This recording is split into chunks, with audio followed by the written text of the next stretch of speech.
നമ്മുടെ ജീവിതം വെള്ളത്തെ പോലെയാവണം. സാഹചര്യം മാറുന്നതിനനുസരിച്ച് ജീവിതത്തിൽ മാറ്റം വരുത്താൻ പരിശീലിക്കണം. എങ്കിലും ഒഴുകാനുള്ള വഴി നമ്മൾ തന്നെ കണ്ടെത്തണം. ചില വേദനകൾ തീക്കനലുകൾ പോലെയാണ്. കത്തുകയോ അണയുകയോ ഇല്ല, നീറി പുകഞ്ഞുകൊണ്ടിരിക്കും. കാലചക്രത്തിന്റെ കറക്കത്തിൽ ഇന്നത്തെ പരാജയം നാളെ വിജയവും, ഇന്നത്തെ വിജയം നാളെ പരാജയവുമായി മാറാം. ജ്ഞാനികൾ എന്തെങ്കിലും പറയാനുണ്ടെങ്കിൽ മാത്രം സംസാരിക്കുന്നു. എന്നാൽ വിഡ്ഢികൾ സംസാരിക്കാൻ വേണ്ടി മാത്രം എന്തെങ്കിലും പറയുന്നു. ഏറ്റവും അധികം ആഗ്രഹിക്കുന്ന ഒരു ലക്ഷ്യത്തിനായി നിങ്ങൾ പ്രവർത്തിക്കുകയാണെങ്കിൽ നിങ്ങൾക്ക് മറ്റാരുടെയും പ്രചോദനം ആവശ്യമില്ല. നിങ്ങളുടെ ലക്ഷ്യങ്ങൾ തന്നെ പ്രചോദനമായി മാറും. ആ വിഷമങ്ങളും പ്രശ്നങ്ങളും ചിലപ്പോൾ നല്ലൊരു തുടക്കത്തിന് കാരണമായേക്കാം.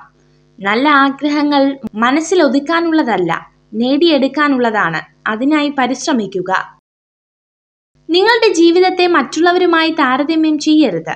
സൂര്യനും ചന്ദ്രനും തമ്മിൽ താരതമ്യം ചെയ്യുന്നത് അർത്ഥശൂന്യമാണ്. കാരണം അവരവരുടെ സമയമാകുമ്പോൾ അവർ തിളങ്ങുന്നു. ആരോഗ്യമാണ് ഏറ്റവും വലിയ സമ്പത്ത്. സംതൃപ്തിയാണ് ഏറ്റവും വലിയ നിധി. ആത്മവിശ്വാസമാണ് ഏറ്റവും വലിയ സുഹൃത്ത്.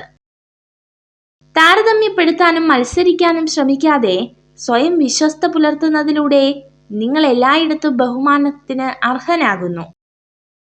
പരിശ്രമിച്ചുകൊണ്ടേയിരിക്കുക എന്നതു തന്നെയാണ് അന്വേഷണാത്മകമായ കണ്ടെത്തലുകളിലും ബുദ്ധിപരമായ നിഗമനങ്ങളിലും എത്തിച്ചേരുവാനുള്ള ഏക വഴി.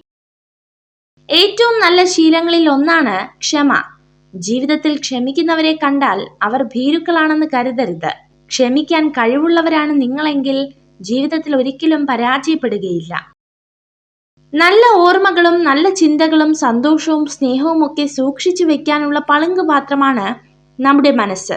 അസൂയയും ദേഷ്യവും വെറുപ്പും സൂക്ഷിക്കാനുള്ള ചവറ്റുകൊട്ടയല്ല. അമിതമായ ചിന്തകൾ ഒഴിവാക്കുക. നിങ്ങൾക്ക് ചെയ്യാൻ കഴിയുന്നത് ചെയ്യുക. സംഭവിക്കാനുള്ളത് സംഭവിക്കുക തന്നെ ചെയ്യും. ഇടുങ്ങിയ ചിന്താഗതിയിൽ സ്വന്തം സ്വപ്നങ്ങളെ തളർച്ചിടാതെ ചിറകുകൾ വിടർത്തി പറക്കാൻ ശ്രമിക്കുക. പുതിയ ആകാശങ്ങൾ നിങ്ങൾക്കായി തുറക്കും. താങ്ങി നിർത്താൻ കൂടെ ഒരാൾ ഇല്ലെന്ന് തോന്നിയാൽ ഏതൊരു തളർച്ചയിലും സ്വയം ജീവിക്കാൻ പഠിച്ചു തുടങ്ങും. നിങ്ങളെ ചതിക്കുന്ന സ്ത്രീകളെ ഒരിക്കലും സ്നേഹിക്കരുത്. നിങ്ങൾ ഈ വീഡിയോ കണ്ടതിന് നന്ദി. ഇതുപോലുള്ള കൂടുതൽ വീഡിയോകൾക്കായി ചാനൽ സബ്സ്ക്രൈബ് ചെയ്യൂ.